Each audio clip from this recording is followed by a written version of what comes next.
Brought to you by V-Guard, co-powered by Sensodyne and Vimal. बोलो जुबां केसरी। 19 मई 2016 को जब असम के विधानसभा चुनाव का नतीजा आया, तब उसने साबित कर दिया कि कांग्रेस के नेतृत्व से गलती नहीं बल्कि एक बड़ा ब्लंडर हुआ है। इस चुनाव में बीजेपी 60 सीट लाकर सरकार बनाने में कामयाब हुई थी, जबकि पिछले चुनाव में उसके पास सिर्फ 5 ही सीटें थी।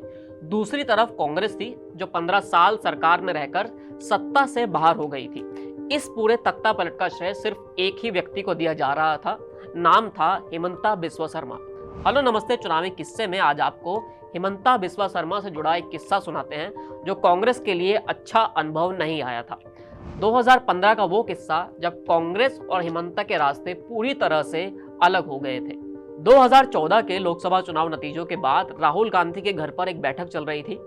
घर में बने ऑफिस में राहुल गांधी, तब के असम के मुख्यमंत्री तरुण गोगोई, हिमंता बिस्वा शर्मा और कांग्रेस के प्रदेश अध्यक्ष के साथ बैठे हुए थे।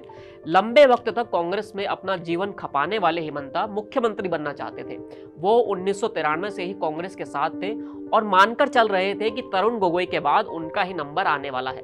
लेकिन 2014 का जो लोकसभा चुनाव हुआ, उसमें मोदी लहर असम तक पहुंची और बीजेपी को बड़ा फायदा हुआ। हिमंता बिस्वा शर्मा इसी को आधार बनाकर यह अपील कर रहे थे कि राज्य के नेतृत्व में अब परिवर्तन होना चाहिए। उनका दावा था कि सभी विधायक भी उनके साथ हैं। जब हिमंता ने ज्यादा जोर दिया तो सोनिया गांधी ने मल्लिकार्जुन खड़गे को माहौल परखने के लिए असम भेजा। जब वो वापस आए तो रिपोर्ट कांग्रेस के लिए डराने वाली थी। 78 में से करीब 50 विधायक हिमंता के साथ थे। सोनिया ने भरोसा दिया कि कुछ वक्त में नेतृत्व बदल दिया जाएगा, लेकिन राहुल गांधी ने सीधे तौर पर मना कर दिया। जैसे ही राहुल का वीटो आया, हिमंता ने अपने पद से इस्तीफा दे दिया और बगावत शुरू कर दी। फिर मान मनव्वल के लिए एक मीटिंग बुलाई गई, जिसमें हिमंता के अलावा अन्य नेता भी बैठे हुए थे। अब यहाँ पर ही वही घटना होती है जिसका जिक्र हिमंता न जाने कितनी बार कर चुके हैं, और ये किस्सा काफी फेमस भी है। राहुल गांधी और उनके पालतू कुत्ते से जुड़ा हुआ किस्सा। सीनियर जर्नलिस्ट राजदीप सरदेसाई ने अपनी किताब 2019 हाउ मोदी वॉन इंडिया में इस किस्से को विस्तार से बताया है।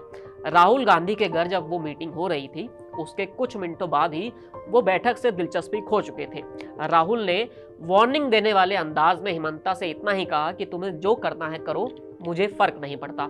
आप सीपी जोशी से बात करिए, वही आपकी समस्या सुलझाएंगे। मेरे पास दोबारा मत आइएगा। इतना कहते ही राहुल गांधी अपने पालतू कुत्ते पीडी को खिलाने लगे।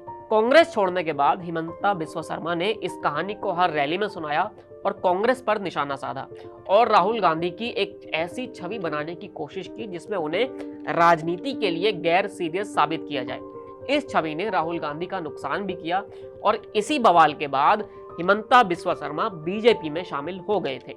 यही कांग्रेस के लिए एक बड़ी गलती साबित हुई। इसके बाद असम में 2 विधानसभा चुनाव हुए, दोनों में ही बीजेपी अपने दम पर सरकार बना ले गई।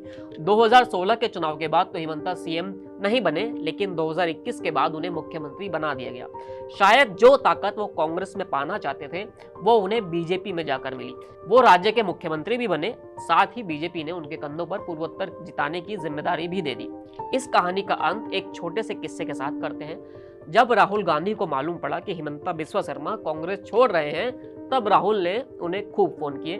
काफी वक्त के बाद हिमंता ने एक फोन उठाया और राहुल की अपील पर सिर्फ इतना ही कहा, राहुल जी, मैं अमित शाह से वादा कर चुका हूँ। इस कहानी में इतना ही।